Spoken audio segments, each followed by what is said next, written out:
Por isso Deus teve que falar com ele através de sonhos, porque senão ele não conseguiria entender a voz de Deus. Mas depois do altar do incenso, você encontrava um véu, e atrás deste véu estava a Arca da Aliança. Era um caixote de madeira, de acácia, se não me foge a memória. E esse caixote tinha como uma tampa, e essa tampa chamava-se propiciatório. E essa tampa era uma tampa de ouro. Ela era toda de ouro que fechava o caixote, e em cima dela havia 2 querubins, desenho de 2 querubins.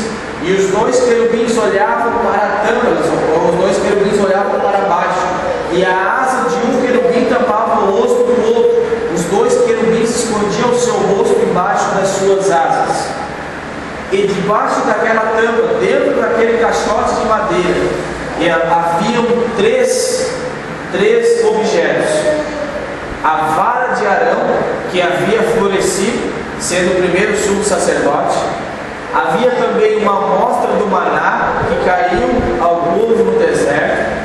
E havia também as 2 tábuas contendo os 10 mandamentos, simbolizando a aliança de Deus com o povo. A presença de Deus na nossa vida, além das demais coisas, é formado basicamente por 3 objetos. O primeiro é a vara de Arão. A vara de Arão simbolizava o cajado pastoral. Era com aquela vara simbolizava a autoridade. E a vara de Arão estava florescida. Ela tinha flores, e não somente flores, mas também havia amêndoas. O que é isso? A vara de Arão, apesar de ser apenas uma vara, ela ainda estava viva. Será que a minha e a sua autoridade que Deus nos deu ainda está viva na nossa vida? Principalmente nós, que somos homens, né? Hoje temos só eu e meu irmão lá, também já não fica ali. Mas nós que somos homens, nós temos ainda mais responsabilidade. Será que a vara do seu marido, será que a autoridade do seu marido ainda está acesa dentro da sua casa? Será que a sua autoridade, meu irmão, ainda está acesa dentro da sua casa? Será que a autoridade sobre os seus filhos? Será que a autoridade sobre as hostes celestiais, que a Bíblia diz que nós temos que lutar, será que nós temos autoridade sobre os demônios, ou será que eles têm sobre a nossa vida? Mas ainda havia outro objeto, e este outro objeto era o maná que havia caído no deserto para sustento do povo. Será que a palavra de Deus está preenchendo o teu coração? Será que a palavra de Deus está alimentando a tua alma? Ou será que nós estamos alimentando a nossa alma com outras coisas que não agradam ao Senhor? Nós precisamos da palavra de Deus para alimentar a nossa alma. Nós não precisamos de mais nada. Nós precisamos é de Jesus. E será que Jesus está preenchendo o nosso coração? Será que nós estamos nos satisfazendo com Jesus? Ou será que nós estamos procurando em outras fontes?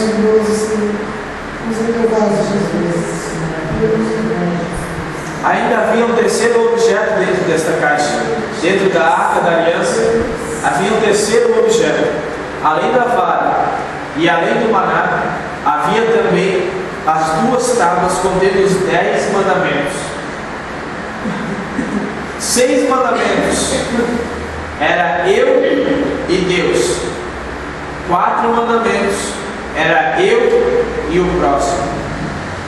6 mandamentos faziam alusão eu e Deus. Era eu tinha que cumprir para com Deus. E 4 mandamentos era eu tinha que cumprir para com o meu próximo. Será que nós estamos cumprindo a vontade de Deus na nossa vida? Será que aquela aliança de buscar a santificação e a paz com todos está sendo cumprida na nossa vida?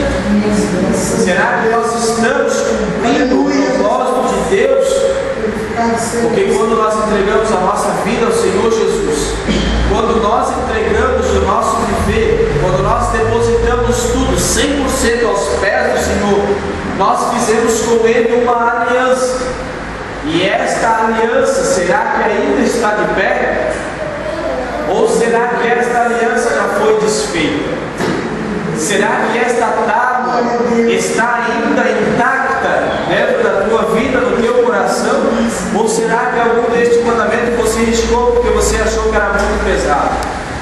Jesus disse: os meus mandamentos não são pesados.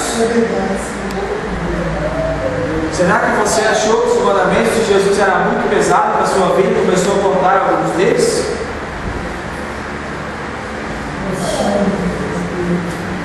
Hoje, Deus lhe chama para seguir a paz com o seu irmão, seguir também a santificação para com Deus.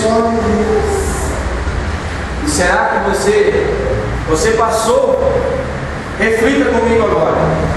Será que você passou pelo Calvário? Será que você passou pelo sacrifício vicário do Senhor Jesus, que perdoou todos os seus pecados? Depois de passar pelo sacrifício de Jesus, você passou pela palavra de Deus? Veja que você não deve colocar a palavra de Deus dentro do seu coração. Não é certo isso, porque a palavra de Deus não cabe dentro do nosso coração. Por quê? Porque a palavra de Deus, ela é suprema e nós somos falhos. Então, como nós somos falhos, nós vamos ter que começar a tirar algumas coisas da palavra de Deus para poder colocar dentro do nosso coração. Mas nós devemos fazer o inverso. Nós devemos colocar a nossa vida dentro da palavra de Deus.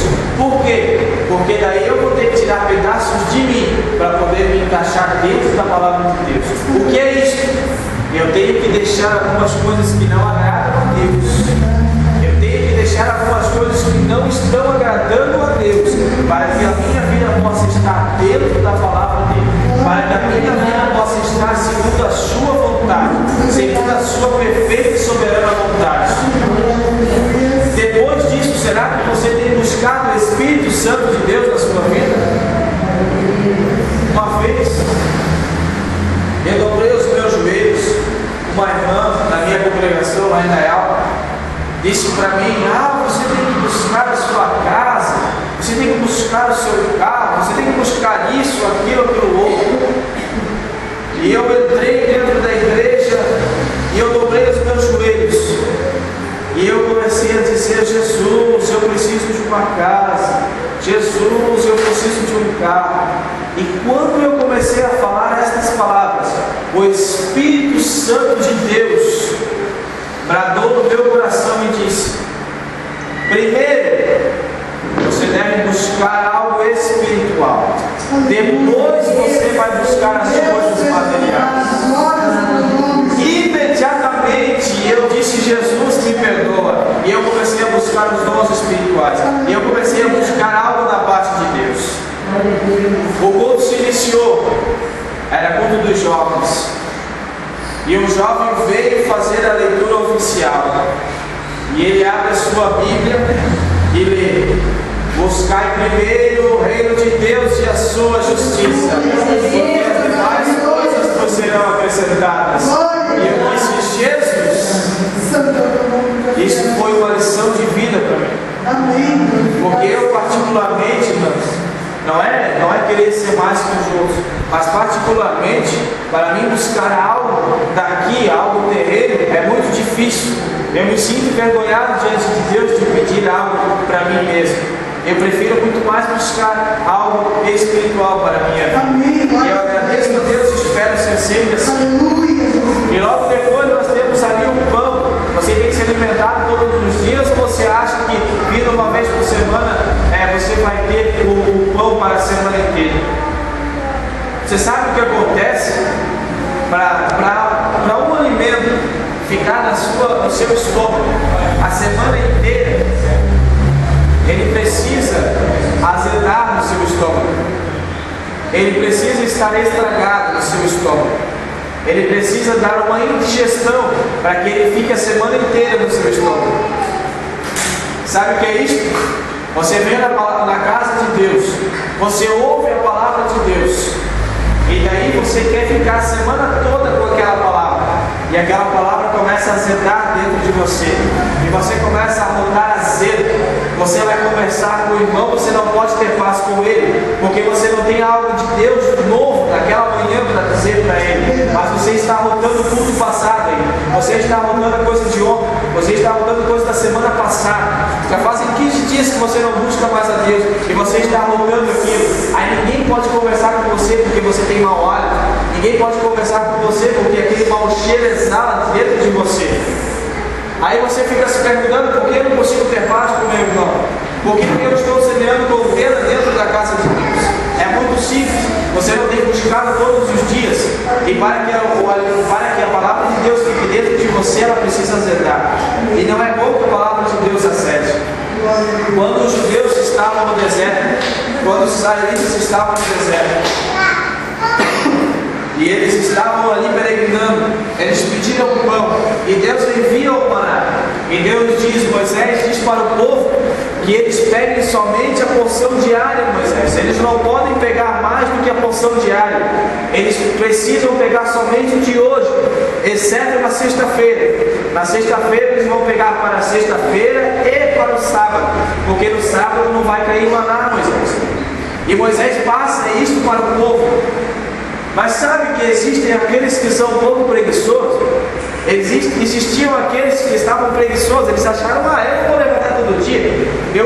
Hoje de manhã tem bastante maná aqui, porque a Bíblia diz que o maná cobria a terra.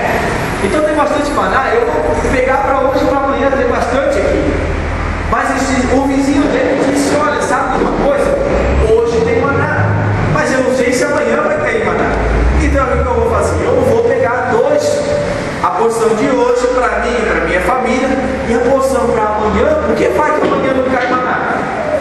Tudo bem, eles pegaram. 8 horas da manhã estavam eles lá comendo daquele maná. Meio-dia voltavam para a sua tenda, comiam daquele maná. 6 horas da tarde comiam de novo. Antes de dormir eles foram lá, deram uma olhada: o maná está bom ainda. Amanhã de manhã não vou precisar levantar cedo, amanhã vou levantar um pouco mais tarde, não preciso pegar o maná. Quando eles levantavam no outro dia, eles já levantavam 10 para as 8, não precisavam levantar cedo. Levantavam 10 para as 8, porque a Bíblia diz que ao sair o sol, derretia-se o maná. Por isso você precisava levantar ainda de madrugada, você tinha que levantar antes do sol, para poder pegar o maná no deserto. E quando ele se levantava, ele ia lá no armário. Ia lá no armário, e quando ele abria aquilo, ele se deparou não com o maná, mas com o bicho, azedou. E eles ficaram se perguntando: mas como? Ontem à noite eu vim aqui, eu conferi o maná e ele estava ainda cheiroso, não pode ele ter estragado. Aí eles foram para Moisés: Moisés, o que aconteceu, Moisés? O que eu vou comer hoje, Moisés? Eu não levantei de manhã, nem vi se saiu o maná hoje, porque nem levantei de manhã. Moisés disse: eu falei para vocês, e vocês deviam pegar a porção diária. Se você quer ter alimento todos os dias, se você quer ter saúde espiritual, você deve todos os dias ter o maná. Amém. E sabe que na mesa dos pães, o pão ele tinha uma receita especial. Não era uma receita que você compra em qualquer padaria, não. Era uma receita que Deus tinha dado para Moisés. E Moisés tinha passado para os sacerdotes, e eles tinham que fazer o pão. Se lá dizia 5 medidas de trigo, era 5 medidas, não era 4,5 e nem 6, era 5 medidas de trigo. E aquele pão deveria ser feito sem fermento. E para quem já fez um pão sem fermento, sabe que a massa fica pesada e não há quem coma, porque é uma massa pesada.